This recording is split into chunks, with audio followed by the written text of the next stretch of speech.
Oi pessoal, sejam bem-vindos e bem-vindas. No vídeo de hoje vamos conversar sobre uma doença genética bem conhecida, a síndrome de Down. Essa síndrome ocorre em 1 a cada 800 nascimentos vivos em média, e nesse vídeo traremos algumas curiosidades para vocês, desde as possibilidades de desenvolvimento da síndrome, quais são as características de quem é acometido pelo transtorno e também quais são as maneiras de fazer o diagnóstico. Então vamos lá. Quando a gente fala sobre a síndrome de Down, o que nos vem à cabeça é a trissomia do cromossomo 21, não é mesmo? Mas para entender um pouco melhor do que é a trissomia, antes vamos falar sobre a neuploidia. A neuploidia se trata de uma modificação no número de cromossomos, ou seja, um indivíduo pode ganhar ou perder cromossomos dentro do seu cariótipo. É importante ressaltar que a neuploidia acontece pela não disjunção na meiose 1 ou 2, mas calma, veremos isso com mais detalhes adiante. As aneuploidias se dividem em nulissomia, quando há perca de 2 cromossomos, monossomia, quando perdemos um cromossomo apenas, e trissomia, momento em que se ganha um cromossomo.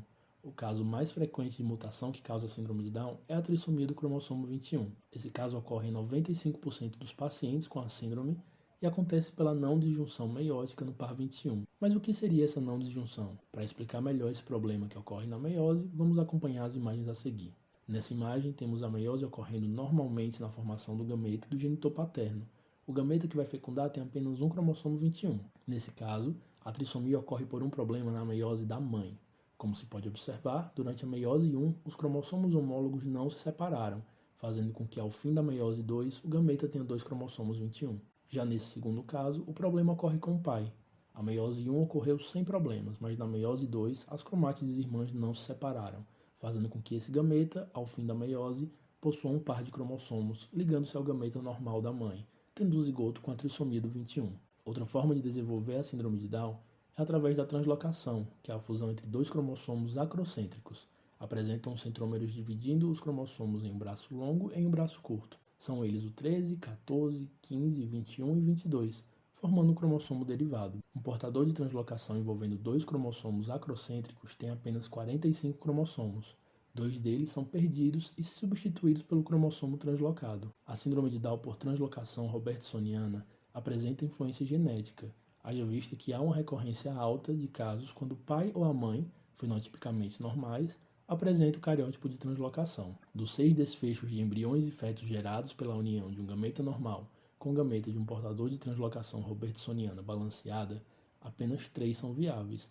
Um deles é normal, exemplo 1, feto normal, o outro balanceado, feto portador, e o outro não balanceado, o feto com Down. A translocação 21q21q é a mais incomum, ou seja, vista em um pequeno percentual de pacientes com síndrome de Down. Essa translocação ocorre quando o cromossomo 21 extra se liga ao outro braço longo de um cromossomo 21.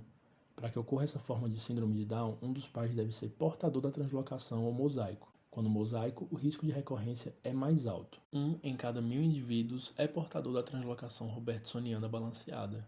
Há 15% de risco de um portador de translocação ter um descendente trissômico, e cerca de 4% dos pacientes que apresentam síndrome de Down têm 46 cromossomos com a translocação robertsoniana envolvendo o cromossomo 21q e o braço longo de outro cromossomo acrocêntrico. Então agora vamos falar um pouquinho mais sobre o mosaico. O mosaicismo se constitui em um erro que ocorre em meio à evolução do embrião, e é aí onde irão se formar dois tipos de materiais genéticos, um sem nenhuma mutação e outro material com modificação. Em meio ao desenvolvimento, o embrião irá se adaptar e terá uma porção de células sem mutação e outra com alterações. As modificações nas células do zigoto podem ser de origem gonadal ou germinativa, onde os gametas femininos ou masculinos carregam as modificações e podem repassar para os descendentes, ou podem ser somática, onde as células de alguma localidade do corpo portam as alterações, mas podem ou não apresentar mudanças no fenótipo. A síndrome de Down é um exemplo de mosaicismo somático. O mosaicismo na síndrome de Down em questão ocorre aproximadamente em apenas 2% dos indivíduos que possuem, onde comumente os sujeitos apresentam a trissomia do cromossomo 21 e outros não apresentam alterações em suas células. É importante ressaltar que as características físicas no caso do mosaicismo são amenas, diferentemente de uma trissomia do 21 marcante, o que abre espaço para uma grande variedade de fenótipos. Nesse caso, essas pessoas que possuem cariótipo mosaico podem sofrer prejuízos maiores, pois como as características da síndrome são mais leves, a criança pode demorar a receber o diagnóstico e ter o acompanhamento médico que necessita. Sendo assim, é importante a gente saber mais um pouco sobre as características dos indivíduos com síndrome de Down. A síndrome pode apresentar várias características, e aqui nós vamos iniciar falando sobre a cabeça, o rosto e os olhos, que têm aspectos diferentes. A cabeça é levemente achatada, a braquicefalia, o que dá uma aparência arredondada a ela, e as moleiras ou fontanelas são muitas vezes maiores e demoram mais para se fechar, podendo também ter uma moleira adicional, a fontanela falsa. Os cabelos são lisos e finos e podem haver áreas com falhas do cabelo, alopécia parcial, ou em casos raros todo o cabelo pode cair, alopécia total. O rosto tem um contorno achatado, o nariz pequeno, com o osso nasal geralmente afundado, e em muitas crianças as passagens nasais são estreitadas. Os olhos têm uma inclinação lateral para cima e a prega epicântica, uma prega na qual a pálpebra superior é deslocada para o canto interno.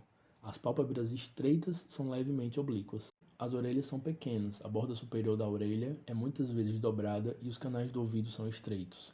A boca é pequena e algumas crianças mantêm a boca aberta. A língua pode projetar-se um pouco, e à medida que a criança fica mais velha, a língua pode ficar com estrias. O céu da boca é bem mais estreito.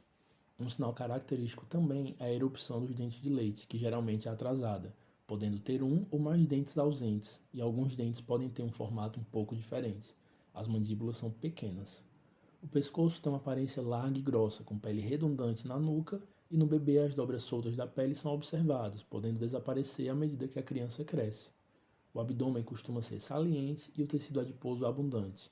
O tórax pode apresentar um osso do peitoral afundado, tórax afunilado, ou o osso peitoral pode estar projetado, peito de pomba. O coração é aumentado devido à doença cardíaca congênita. O peito pode parecer mais globoso do lado do coração, em consequência das anomalias cardíacas e de uma baixa resistência às infecções. As mãos e os pés tendem a ser pequenos e grossos. Os dedos dos pés geralmente são curtos e o quinto dedo é levemente curvado para dentro. Tem uma prega única nas palmas, prega simiesca, e também tem um espaço grande entre o dedão e o segundo dedo, com uma dobra entre elas na sola do pé, e enfraquecimento geral dos ligamentos articulares. A genitália é desenvolvida nos homens, o pênis é pequeno. Nas mulheres, os lábios e o clitóris são pouco desenvolvidos. Os meninos são estéreis e as meninas ovulam, embora os períodos não sejam regulares. Mas lembrando, a respeito de algumas características, elas podem ser mais acentuadas em algumas crianças do que em outras. Então é importante sempre consultar um médico, até porque o diagnóstico não é dado apenas pela análise de características, certo? Durante a gestação, o ultrassom morfológico fetal é necessário para avaliar a translucência nucal, realizado entre 11 e 14 semanas, que pode vir a sugerir presença da síndrome, que só é confirmada pelos exames de amniocentese e amostragem das vilosidades coriônicas. Depois do nascimento, o diagnóstico clínico, feito através da análise de características, só será confirmado pelo exame do cariótipo. Mas e aí? Quais são os riscos de ter um filho com síndrome de Down? Hoje nós já sabemos que a idade materna é um fator de risco ao engravidar. Mulheres acima de 35 anos têm mais chance de gerar uma criança com síndrome de Down devido ao envelhecimento dos óvulos. Entretanto, ainda não se tem como descrever a relação direta entre o envelhecimento dos óvulos e a não disjunção que ocorre na meiose. A análise do cariótipo dos genitores também é essencial para identificar o risco de gerar uma criança com a síndrome. E no caso de famílias que já têm um filho com síndrome de Down, o risco aumenta? Apesar de ser uma dúvida recorrente que gera muita ansiedade ao decidir aumentar a família, sabe-se atualmente que o risco de recorrência é de cerca de 1%. Em mulheres com menos de 30 anos, o risco de ter outro filho com a síndrome é de aproximadamente 1,4%, mas ainda não se sabe o motivo desse pequeno aumento na chance de recorrência em mulheres com menos de 30 anos. Nos casos de translocação, como visto anteriormente, o risco de recorrência é bem maior e não possui relação com a idade materna. Agora que entendemos melhor sobre a síndrome de Down, é importante falarmos sobre capacitismo. Se você não está familiarizado com o termo, tá tudo bem, a gente te explica. Capacitismo é uma forma de discriminação com pessoas com alguma deficiência, desde termos utilizados para tratar essas pessoas, como atitudes que, mesmo com a intenção de protegê-las, acaba excluindo-as do convívio social. Por exemplo, não podemos usar o termo retardado ou mongol para falarmos de alguém com algum tipo de deficiência. É ofensivo e não reflete em nada a realidade das pessoas com deficiências mentais. Superproteger e subestimar as capacidades de alguém com síndrome de Down também são atitudes capacitistas.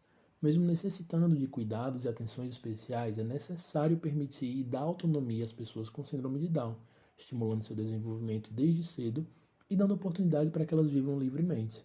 Essa responsabilidade não é apenas da família, mas de toda a sociedade que precisa incluir pessoas com deficiências em seu convívio. Portanto, a partir de agora não tem mais desculpa, né?